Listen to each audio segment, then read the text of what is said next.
For those that do have trouble falling asleep, there's this idea of sleep restriction therapy. What's the idea behind that? Sleep restriction therapy is one of the most efficacious ways to improve your sleep and to reduce insomnia. Mm-hmm. So, the basis of this, how this works is that you're harnessing the natural drive to sleep the longer you're up, right? During the daytime. Right. Yes. So sleep homeostasis. I think it makes sense to all of us that the version of ourselves that's been up, staying awake for 20 hours is necessarily sleepier than the version of ourselves that's only been up for 14 hours. Right.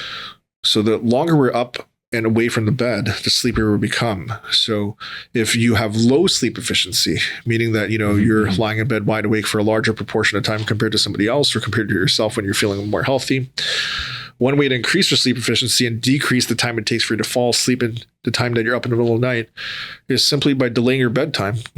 Make yourself stay awake later. Right. And you can do so by, not sitting down and, ensuring that you're standing up and you're walking around. Just avoiding your bedtime until later so that you're harnessing this natural sleepiness that's going to be increased. Now, I've heard people talk about basically the same concept, but they're laying in bed, can't fall asleep. So, after a certain period of time, let's say 45 minutes, 1 hour, they'd get up and maybe go for a walk. Is that falls under the same concept?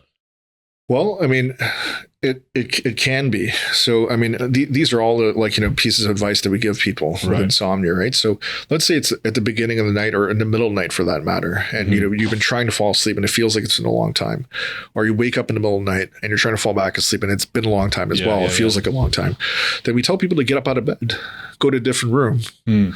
So what we're doing there is that we're breaking the association between your bed and wakefulness.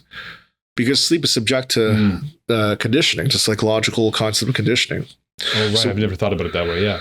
We know about, Pavlov's dog. That's right. Right. So in that experiment, the famous psychologist would ring a bell as he would feed his pet dogs. And after a while, you ring the bell with no food and the dog's still salivating in anticipation of the meal because the two stimuli are associated with each other. So sleep is just the same. So, the more times you're lying down in bed wide awake, the more associated you are with wakefulness in your bed. So we want to break that. So hence leave the bedroom, go to some dimly lit room, somewhere else, do something boring, like a word search. And every 15 minutes, you're going to feel that head nodding feeling that tells you to go back to bed.